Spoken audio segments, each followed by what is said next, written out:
Hey everyone, it's Tomer, and I'm back with another Budget Commander. Commander 2018 has been fully spoiled, and that means it's time again for my most popular mini-series, where I go over each of the new pre-constructed decks, explain what they do, and how to significantly improve the deck with a budget of only $20 US. We kick things off with my personal favorite pre-constructed deck, the one I am most excited to get my hands on, Adaptive Enchantment, the banned Enchantress deck. Before we begin, just a reminder that this video is meant to be a quick overview of the precon and the various ways to upgrade it. The accompanying article in the video description goes way more in depth with a ton more card options and explanations, so if you finish this video and still want more ideas to work with, please check out the article.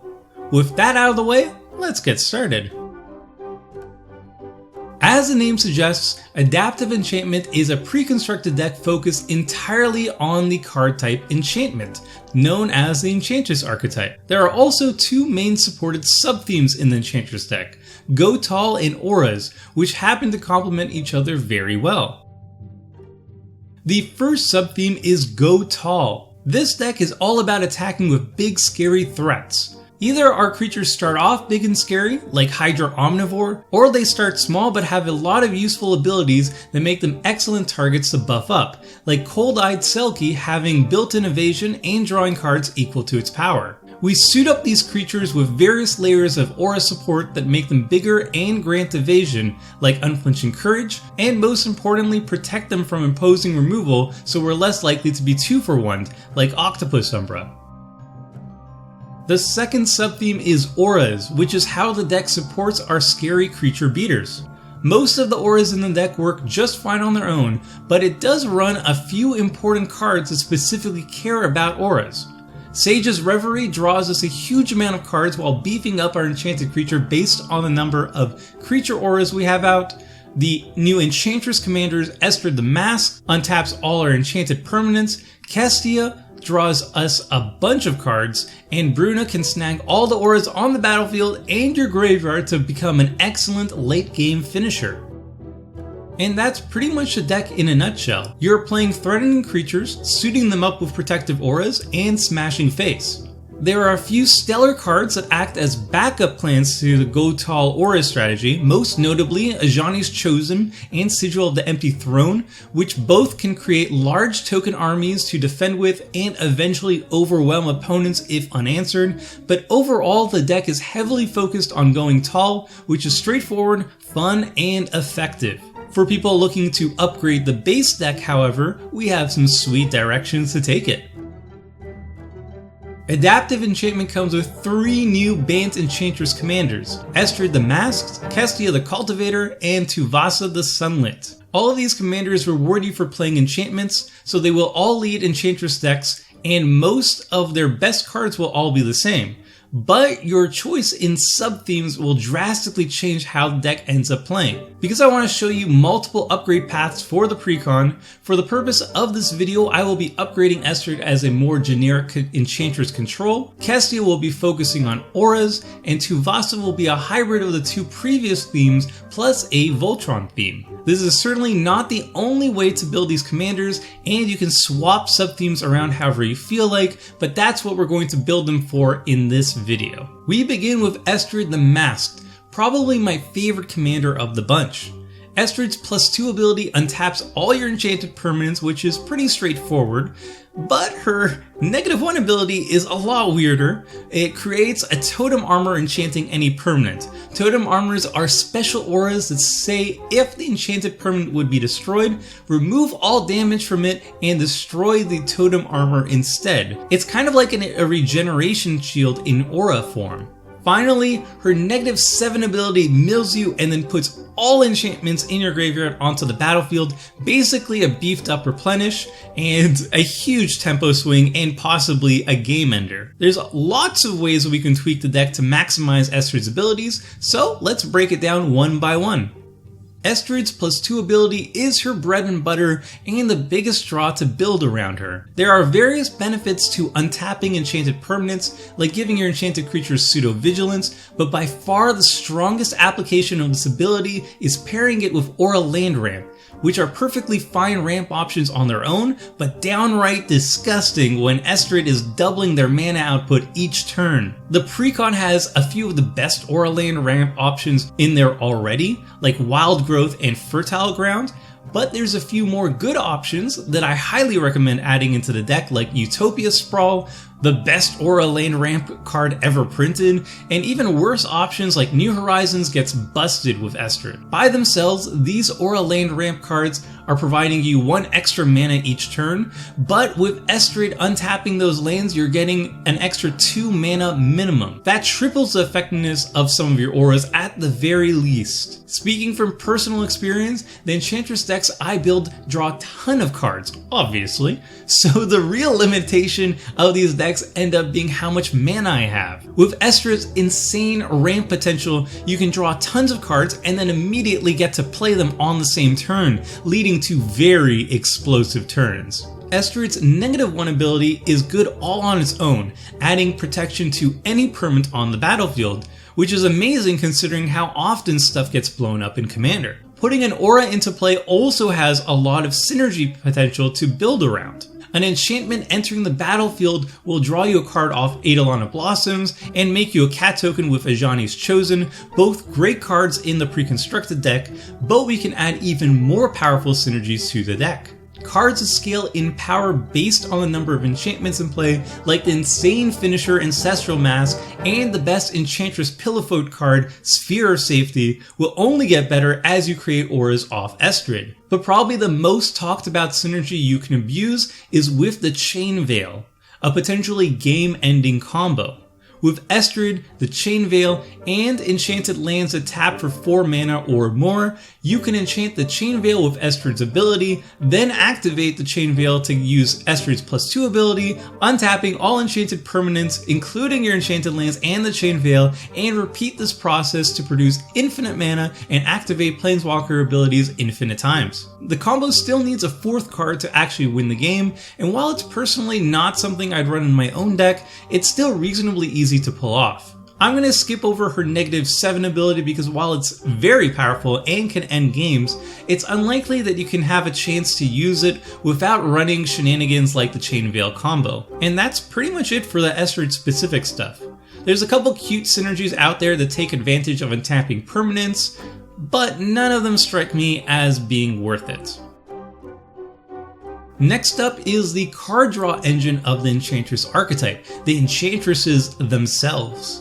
All of them draw you a card whenever you cast an enchantment spell. The more enchantments you cast, the bigger the card draw payoff. With the recent printing of Satyr, Enchanter, and M19, we now have a whopping 6 Enchantresses to play with, the best 2 already being in the precon, but we can swap in the remaining 4 as well. Since they are small creatures and therefore prone to die sooner rather than later, getting proper use out of them involve running a lot of cheap enchantments so you can play and then therefore draw as many cards as possible each turn, and it's also worthwhile to add ways to protect them from removal. The Enchantresses are unsurprisingly great for any Enchantress deck, but they are at their best commanded by ESTRID because she gets around their 2 main weaknesses. Her ramp potential means you can cast more enchantments each turn, and she can also protect them with totem armors. With ESTRID and Enchantresses on the battlefield, you'll have some truly glorious turns of casting tons of enchantments and drawing tons of cards, which is basically winning the game at that point. We're not done yet with the enchantment payoff cards. One of the most powerful budget additions we can run is Open the Vault, which is always a great card to have in your hand, but is especially wonderful after someone wipes the board of enchantments. Starfield of Nyx is steady recursion each turn and can turn your enchantments into creatures, which is sometimes amazing as a finisher, but also sometimes bites you if an opponent wipes the board of creatures, so it's a bit of a gamble sometimes, but usually worth it. Sterling Grove is both amazing protection from target removal and a great tutor, and Ethereal Armor can turn any creature into a giant threat. All of these are great additions to the deck and push us towards running more and more enchantments for more and more payoff. When you sit down and analyze Adaptive Enchantment, the precon has one glaring weak point: target removal, or more specifically, the lack of removal. We have 3 creature board wipes, which are great, but only 3 target removal cards in the entire deck. That's just not enough, so I highly recommend adding extra ways to deal with threats. Luckily, enchantments have an answer for just about anything. Enchantments are home to some of the most powerful creature removal in the format, particularly at shutting down opposing commanders. Song of the Dryads, Darksteel Mutation, and Imprisoned in the Moon are some of the best commander removal spells because unlike most forms of removal, these auras don't allow the commander to go back to the command zone and be recast later. The only way they're getting their commander back is if they find a way to remove the aura. Of the 3, Song of the Dryads is the strongest because it can deal with any permanent, but they're all fantastic. We've got a variety of ways to deal with enchantments and artifacts. Aura of Silence is my personal favorite, taxing our opponents until we decide to blow something up. Seal of Cleansing and Seal of Primordium function similarly, and all of them are great with steady recursion like Starfield of Nyx. Active Authority exiles when it enters the battlefield, and you can use it again if you're willing to donate it to someone else, but the most interesting thing about it is the potential to abuse its enter the battlefield trigger with bounce or blink effects, like copying each turn with ESTRID's Invocation, and then bouncing it at the beginning of your turn, and entering again as Active Authority, and just exiling over and over again. Speaking of artifact hate, 2 of my favorite hate pieces in Enchantress are Stony Silence and Energy Flux. Both are utterly backbreaking against any decks running artifacts and totally shuts down any artifact decks. Most decks can't run these cards because it can hurt you as well, but Enchantress decks can get away with running so few artifacts that these are often powerful and painless inclusions. The precon only has a single artifact, Sol Ring, so these can slide in without any issue. Next are our flexible answers. Grasp of Fate is an all-star in Commander, a scaling multiplayer Oblivion Ring that your opponents will have to think twice about removing. While Grasp is far and away the best of the bunch, all of the Oblivion Ring variants are excellent choices, especially since Enchantress decks under ESTRID can further be protected from removal due to the totem armors. Finally, here are my favorite spiciest removal cards for the deck, the Blue Theft Auras. Why simply destroy your opponent's things when you can bring them under your control instead? Control Magic and Corrupted Conscience snags the opponent's best creatures, Confiscate grabs any permanents, but the hottest spice of the bunch is definitely Annexed, which steals a problematic land and then becomes Ramp that we can untap with ESTRID's +2 ability. Now that we've covered card suggestions, let's make some upgrades. The first step is to make room for the cards we want to put in. These are the first cards I'd look to cut. Some cards are on theme, but they're just too low impact or mana inefficient, like Boon Satyr or Spawning Grounds. Others are great cards, but aren't on theme and aren't properly used in this deck, like Genesis Storm and Reclamation Sage. And then there's a bunch of flat out bad cards, like Dismantling Blow and Soul Snare, which we can just find better options for. And here's $19 worth of cards that I'd add to the deck. The most important thing I wanted to improve in Adaptive Enchantment was its lack of targeted removal.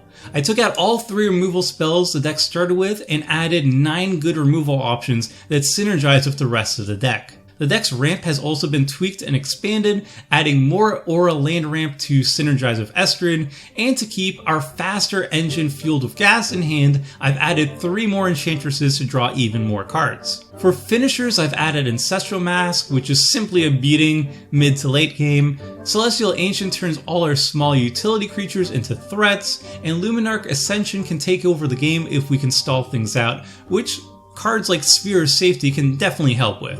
Finally, there's Open the Vaults, one of the most powerful recursion cards the deck can run, and can easily swing the game into our favor. The deck is now faster, draws more cards, and has more answers to threats, and more diverse ways of winning the game. Overall, I think this is some good upgrades for only $19. Next up, we've got Kestia the Cultivator. Of the 3 Bant Enchantress commanders, Kestia is the only one that directly supports you for attacking, drawing you a card for each attacking enchantment creature or enchanted creature. She herself is an enchantment creature, being able to trigger her own ability and synergizing with many of the enchantment support cards that we covered earlier. She also has the Bestow ability, letting her be cast as a creature aura, which can help a creature become big enough to survive attacking, and also gives her extra protection against creature removal since she will remain on the battlefield even after the enchanted creature is killed. Because she directly supports creature auras, I will be showing how to build adaptive enchantment as an aura deck with her as a commander. All the Enchantress cards that I went over with ESTRID are still relevant in this deck, so I won't repeat myself talking about those cards and instead jump straight into the aura subtheme. We already have a whopping 6 Enchantresses to choose from in a regular Enchantress deck, but we get 2 more if we build an aura deck. Core Spirit Dancer and SRAM Senior Artificer. That's 8 cards that draw us cards whenever we cast an aura. Some people might say that's too much, and maybe they're right, but I'm happy to run all of them. For this deck, the core is significantly better than SRAM because aside from drawing us tons of cards, it also wears those auras very well and becomes a late game finisher. We've got some powerful ramp options for auras as well. In the right deck, Hero of Iroas and Danitha Compassion are going to save us 2, 3, or even 4 mana each turn as we try to dump our hand full of auras onto the battlefield and draw even more card off our Enchantresses. They're also both solid candidates to wear the auras, so they double as both great ramp and as solid threats to win the game. We've got a couple other crazy good aura payoff cards. Retether is the most insane, being a budget copy of Replenish for auras. Umbra Mystic turns all our auras into totem armors, making it ridiculously hard for our opponents to get rid of our creatures. Sigarda's Aid gives all our auras flash for just 1 mana, and Edaline of Countless Battles can turn any creature into a game-ending threat once we've reached a critical mass of auras. There's also a bunch of budget-friendly tutors to pick up for the aura deck. 3 Dreams is just absurd, tutoring up 3 auras for just 5 mana. Open Armory and Heliod's Pilgrim also are great cards, tutoring up 1 aura for a very low cost. Now here's some of the spicier tech I've come up with for Kestia. Since Kestia wants us to attack with enchanted creatures, we can enchant our creatures with Stratus Walk and Traveler's Cloak as super cheap sources of evasion that also draw us even more cards. Similarly, Karametra's Favor is another cheap aura that helps us ramp and also draw cards. And since our hands are going to be struggling to contain all the sweet cards we're drawing, we might as well turn them into a lethal attack with Imperial Armor, which can easily give our creatures +7/+7 for just 3 mana. With these suggestions out of the way, it's time to upgrade. Just like with ESTRID, I'm cutting cards to make room for the better stuff. We're cutting more cards this time because I have more cards to add, but the philosophy of the cuts remains the same. And here's $20 worth of upgrades. It's similar to what we did with ESTRID, notably adding more removal and ramp, but this time we have a much stronger emphasis on auras to reap the benefit of all those sweet aura payoff cards. Last but not least of the Bant Enchantress commanders is Tuvasa the Sunlit. Of all the commanders, Tuvasa is naturally the biggest attacker and blocker, growing in size based on how many enchantments you control. She also draws you cards like a mini Enchantress. Overall, it's a ton of great value for just 3 mana. Many people will be more than happy to run Tuvasa as a generic Enchantress commander, since she's a steady source of card draw and an excellent blocker that can randomly kill people as well. But for the sake of this video, I'm going to show you how to bake in a Voltron subtheme into her deck, since she's rather good at that strategy as well. Tuvasa benefits from many of the same Enchantress and Aura cards as discussed before, so I won't repeat those and just move on to the Voltron stuff.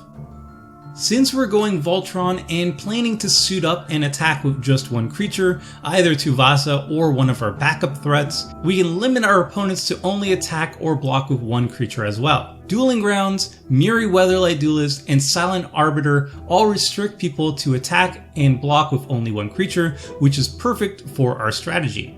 Since we're focusing on winning with Tuvasa, we'll need to take extra measures to protect her. Vanishing is a weird and wonderful underrated gem for this, allowing us to temporarily phase Tuvasa out of existence in response to any removal. We can also make her indestructible with the excellent shield of the Oversoul, and less strong but still good and more flexible indestructibility. Finally, there's Swift Foot Boots, which protects Tuvasa from target removal and gives her haste, one of the few things that Bant enchantments struggle to do.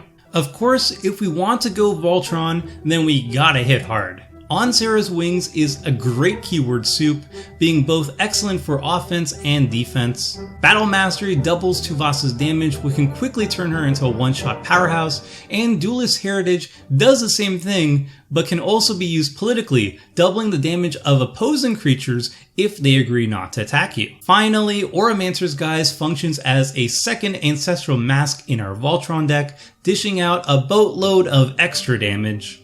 It's pretty easy to kill people in 1 or 2 hits with Tuvasa. Alright, card removals. Exact same thought process as the previous two, but this time with the added goal of attacking and winning primarily with Tuvasa, with a couple of other scary creatures we can suit up as a backup plan. And here are the card upgrades. It shares a lot of similarities with the Kestia Aura upgrades, but with some Voltron cards mixed in. And that's it for Tuvasa. It was a brief overview, but only because I talked about most of the card choices already with ESTRID and Kestia. And that's it for Adaptive Enchantment. 3 new Bant Enchantress commanders, 3 ways to upgrade them for $20. Again, if you want even more information, check out the article in the video description. I'll leave you all with one last list. What will be my personal Bant Enchantress list? I've been playing a 5-color Enchantress deck for 5 years now, and it's been my baby all this time, but Adaptive Enchantment has finally convinced me to switch the deck up for the first time ever. I'll be playing around with different cards and different builds, but my first draft of ESTRID will look like this. And on that note, this video is finally done, and I'll see you soon with another Commander 2018 pre-constructed deck upgrade. Until then, everyone, see ya! Thanks for watching the video. If you liked it, help us out by clicking that like button down below. And to keep up with the latest and greatest, click on the subscribe button, and don't forget to hit that bell icon to get alerts whenever we have new videos. And if you want to check out similar videos, click on the links here and here.